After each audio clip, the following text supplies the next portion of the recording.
Hello there and good evening. I'm Karim Zachary and you're watching World News Program on All 24 News Channel live from the capital Algiers. Next up are the headlines. In Gaza, the occupation wiped out a family in the Zaytun neighborhood, the deadliest attack since the truce deal. Hamas is urging mediators to act, and the ICC won't drop arrest warrants against Netanyahu and Gallant.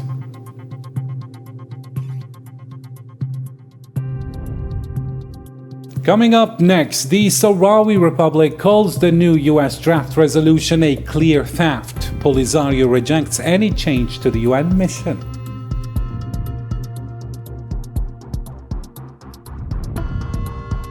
Also in our news, Algeria's central bank says it's close to getting off the FATF grey list and aims to go cashless by 2028.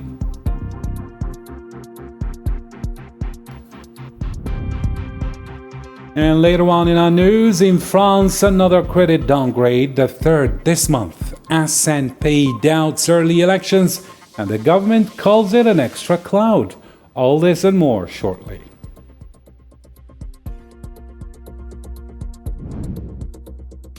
Welcome back to the program. It's great to have you with us tonight. First up in our news, the Gaza Center for Human Rights says it's documented 29 Zionist violations of the ceasefire since it took effect on the 10th, leaving 34 dead and 122 injured. The group condemned the attack on a car carrying 11 displaced people from one family and urged the ICC to step in, hold those responsible to account, and stop the cycle of impunity.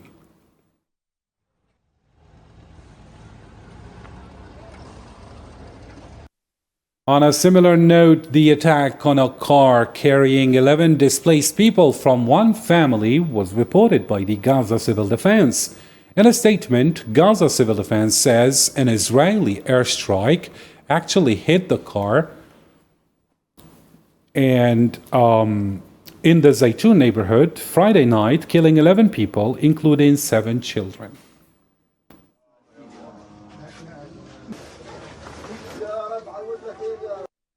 In the same context, the Palestinian Health Ministry says 404 bodies have been recovered since the ceasefire began.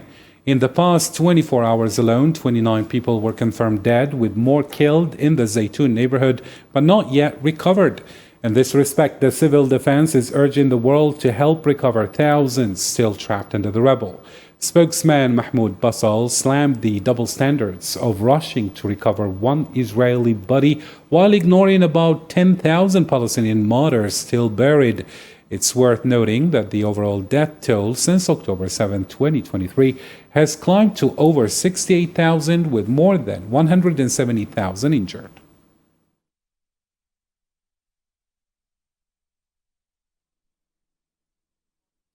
In another development, the International Criminal Court has once again upheld arrest warrants for the occupation Prime Minister Benjamin Netanyahu and former Defense Minister Yoav Gallant on charges of war crimes and crimes against humanity in Gaza.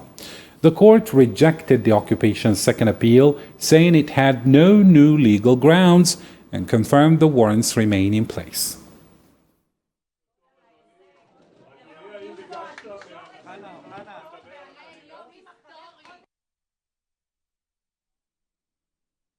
Meanwhile, Hamas condemned Friday's attack that killed 11 Palestinians, calling it a massacre. The group urged U.S. President Donald Trump and mediators to step in and make the occupation respect the ceasefire, accusing it of openly violating the deal.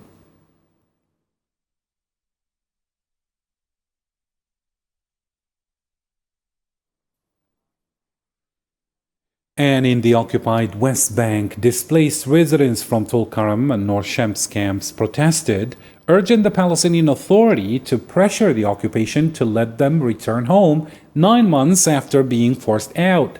Families now living in tents in Ramallah say the situation is dire, with worsening humanitarian conditions and little support.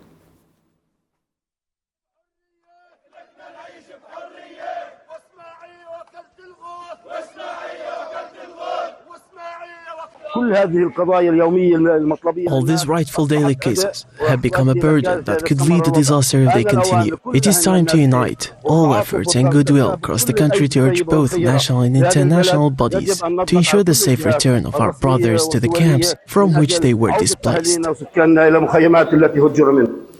And speaking of the dire conditions, 2 years of relentless war have turned Gaza into a land of shattered lives and broken dreams. On a day meant to highlight global efforts to end poverty, Gaza stands as one of the starkest reminders of how war can push an entire population to the brink. Yasin Arikti reports. As the world marked the International Day for the Eradication of Poverty on Friday, Palestinians in the Gaza Strip continue to endure one of the world's most devastating humanitarian crises. After 2 years of war waged by the Israeli occupation, Gaza has been plunged into unprecedented poverty and despair. A joint World Bank and UN report reveals that unemployment has soared to nearly 80%, leaving almost the entire population below the poverty line, with more than 90% of farmland wiped out, cutting off one of the Strip's few remaining sources of income and food. People now have no jobs or economic activities to speak with, so no cash flow. Even those salaried employees who used to earn 1,000 shekels a month can only take home 600 to 650 shekels. That's not enough to cover expenses for just a month, so they have become poor as well. Beyond the economic collapse, new dangers are emerging, such as the massive amount of debris, the clearing of unexploded ordnance, which can take several years, noting that these hidden threats continue to endanger lives even after the ceasefire. One of the biggest challenges for the rebuilding efforts would be to focus on removing the debris. There's about 55 million tons of debris currently in Gaza. It is equal to 13 Great Pyramids of Giza, so it will be a massive undertaking. You can't start with the rebuilding process if you don't remove the rubble, and we see big challenges. There are unexploded ordnances or bombs still in the rubble that haven't exploded yet. That's very dangerous for people. I heard about somebody's child who yesterday picked up one of these ordnances and their arms were blown off. These are the realities of dangers that continue in spite of the ceasefire. At the same time, humanitarian access remains severely limited. UNICEF's Senior Emergency Coordinator Hamish Young stressed that Gaza needs at least 658 trucks daily, including 50 carrying fuel to meet basic needs. Yet since the ceasefire took effect on October 10th, the occupation has allowed only 653 trucks in total, far below the agreed minimum.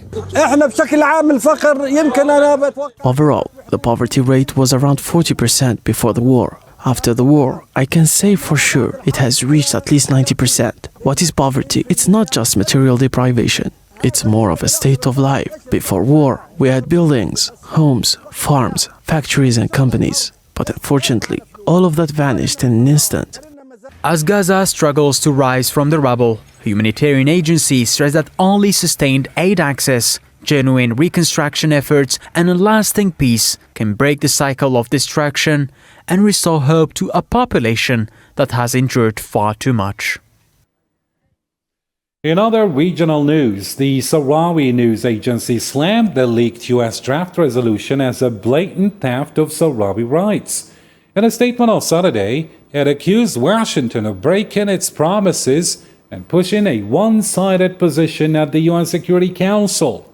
It said the paper backing the so-called autonomy plan is completely rejected.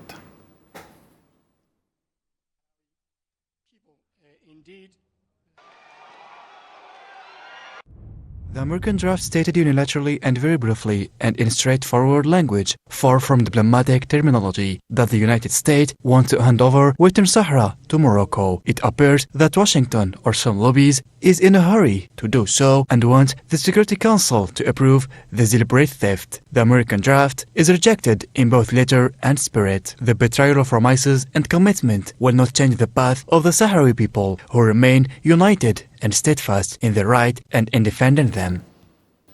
In the same context, the Polisario Front said the Sahrawi people will never give up their right to self-determination. In a statement, it stressed that the UN Security Council isn't owned by Washington or Paris, nor is it a land market for Rabat's allies to hand over Western Sahara, calling the move a clear breach of international law.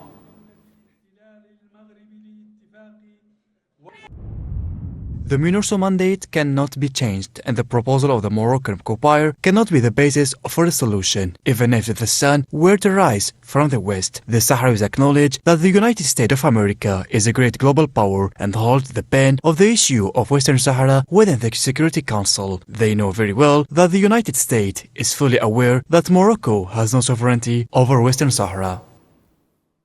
The agency also reaffirmed its rejection of any attempt to alter the MINURSO mission. It reminded Washington that it knows full well the legal status of Western Sahara, despite its claims of not backing Morocco's occupation.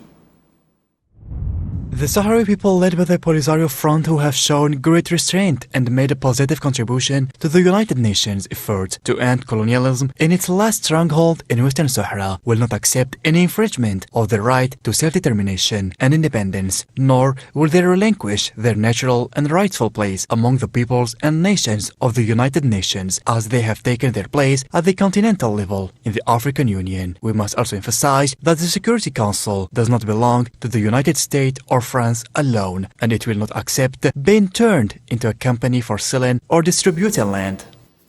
In Morocco, protests are growing as part of the protest rallying in support of Palestine and demanding an end to normalization with the Zionist entity. Hundreds took to the streets in Sousse and Medel, chanting against the regime's ties with the occupier, despite its ongoing massacres in Gaza.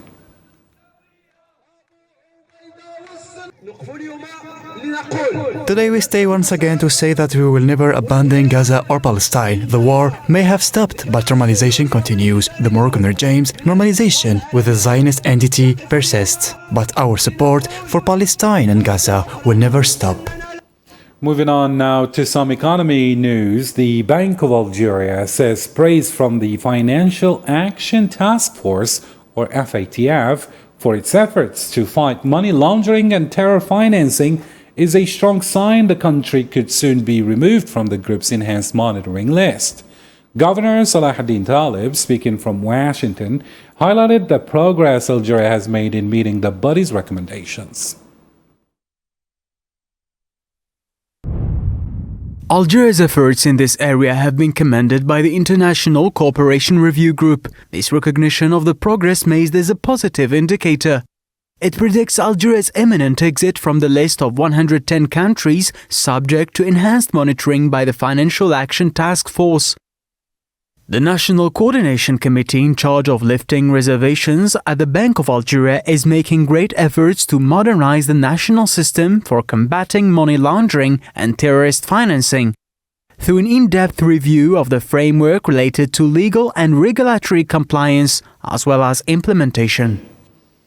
In the same context, the governor of the Bank of Algeria, Salahuddin Talib, says the country's economy is showing strong resilience and can adapt quickly to current challenges. Speaking from Washington, he also unveiled plans to shift to cashless transactions by 2028. The full report by Zahra Farjani now.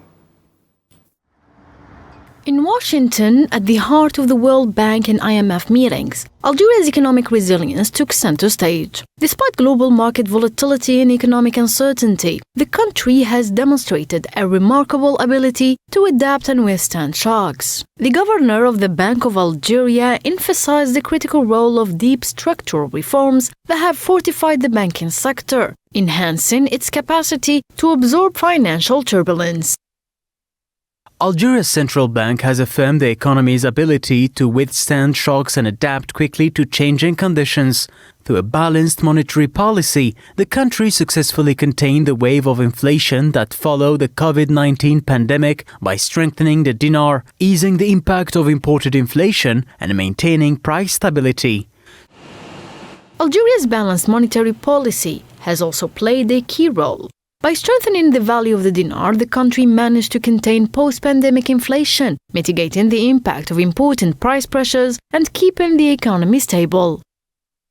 Strong macroeconomic indicators are further supported by tangible and ambitious step towards a digital future, with Algeria targeting a fully cashless financial system by 2028. Beyond these measures, Algeria is taking bold steps towards a digital future, aiming to achieve a fully cashless financial system by 2028, a clear signal of its commitment to modernization and innovation. Within international financial institutions, Algeria is emerging as a rising economic power. Robust macroeconomic fundamentals, including sustainable growth, abundant foreign exchange reserves, and improved fiscal balance, underscore the country's capacity to navigate challenges in a volatile global environment. Within international financial circles, Algeria is increasingly recognized as a rising economic power. Strong macroeconomic indicators, including sustainable growth, robust foreign exchange reserves, and an improved fiscal balance, underscore the country's ability to navigate global challenges with confidence and stability. Still with economy-related news, but this time in Europe, Standard & Poor's has downgraded France's credit rating by another notch, the third time in a month, over concerns about public finances. The agency also questions whether early elections would help deliver any credible plan to fix the problem or push through the reforms. More details with Karim Mustfawi now. Between politics and economics, there is a fine line, but in France, analysts say it's nearly vanished amid what's being called the worst political crisis of the Fifth Republic. The credit rating agency Standard & Poor's has downgraded France's credit rating by one notch, the second such move in just 18 months. The move follows Prime Minister Sébastien Lecornu's decision to suspend the 2023 pension reform, a last-minute attempt to withstand two no-confidence votes in Parliament last Thursday. Uncertainty about public finances remains high ahead of the 2027 presidential elections. One example of this is the new government's decision to suspend the historic pension reform in France, which was originally introduced as law in 2023, because the additional risks threatening our growth forecasts are significant. Lecornu's political gamble seems to have fallen as economic red flags mount and uncertainty over France's public finances deepens. The new government now faces growing doubt about its economic direction and ability to handle financial challenges. We believe that in the absence of significant additional measures to reduce the budget deficit, the process of fiscal consolidation over our forecast horizon will be slower than previously expected. Adding to the gloom, Standard & Poor's warned that even early elections and a clear parliamentary majority may not be enough to restore fiscal credibility or push through reforms. The shock from Standard & Poor's, alongside growing internal political fragility, has emerged as a critical factor shaping France's future. It presents a challenge that President Macron has yet to overcome. On a similar note, French Economy Minister Roland Lescure called the latest credit downgrade by S&P an extra cloud over an already uncertain outlook. Speaking to local radio, he said it's a wake-up call for France to push through next year's budget.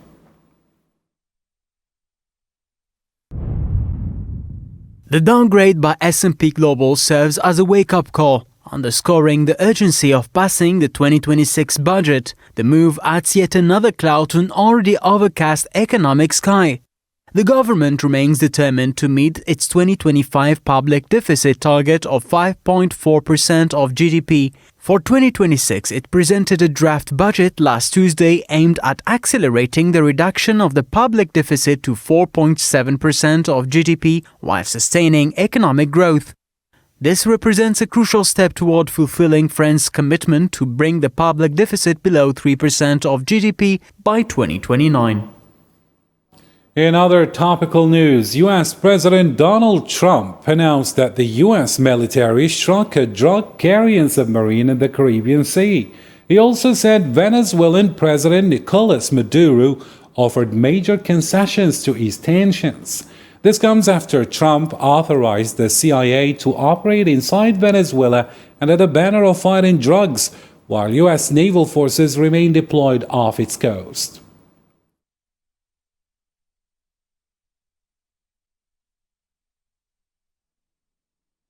And in response, Venezuelan President Nicolas Maduro says security is being raised to the highest level in 4 Western states to boost defense against the U.S. military presence in the Caribbean. Meanwhile, Foreign Minister Ivan Gil Pinto warned of an uncalculated response if Washington launches an attack, stressing Venezuela is ready after months of ramping up its defenses. He also cautioned that any large-scale U.S. strike could trigger a wider regional conflict.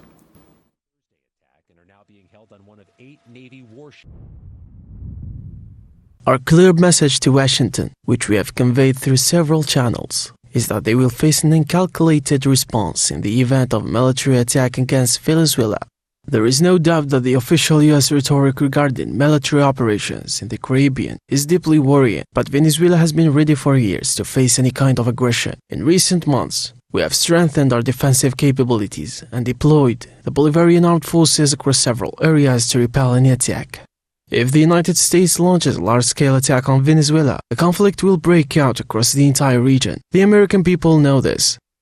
Not to mention the position of the international community, which rejects such military intervention in a region that has not witnessed wars since 19th century, as we saw just days ago at the United Nations Security Council.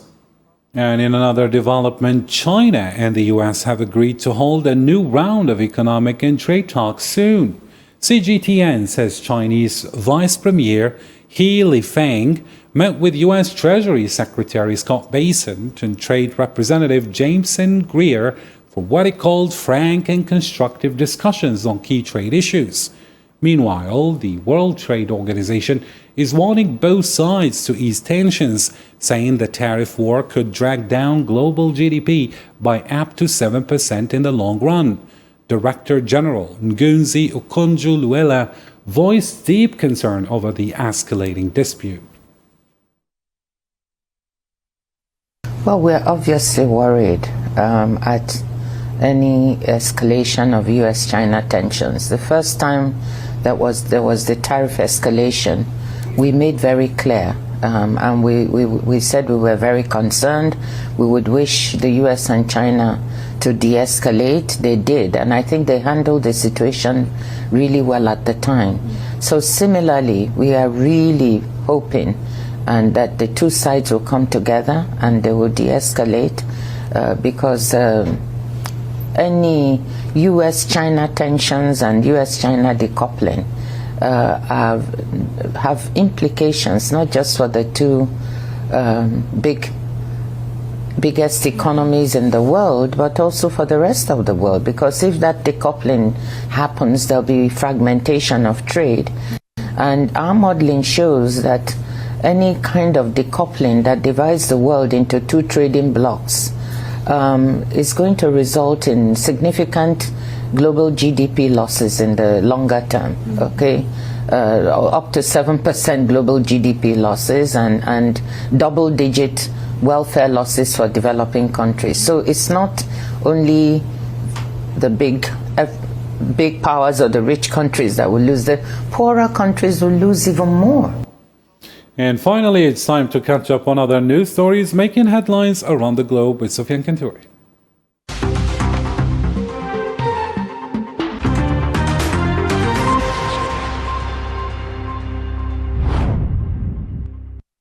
The Russian-installed governor of Kherson said 2 people were killed in a Ukrainian drone attack near a temporary shelter for displaced residents in the Russian-held part of the region.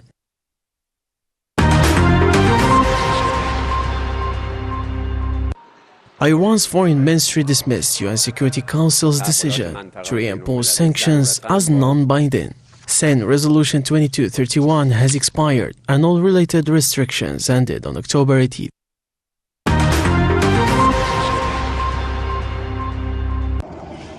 Afghan media reported that Pakistani airstrikes on border province in West Afghanistan late Friday killed several civilians. The strikes targeted Paktika province in eastern Afghanistan, leaving 17 people dead and others wounded. Meanwhile, Pakistani media said high-level delegation led by Defense Minister and the intelligence chief has arrived in Doha to begin talks with Afghan officials.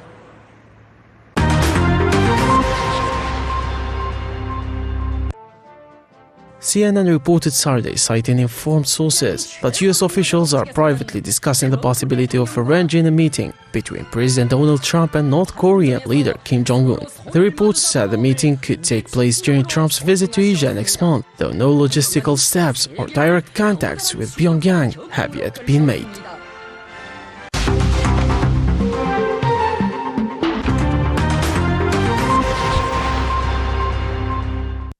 And that's the end of our news for tonight. Thank you for watching and goodbye.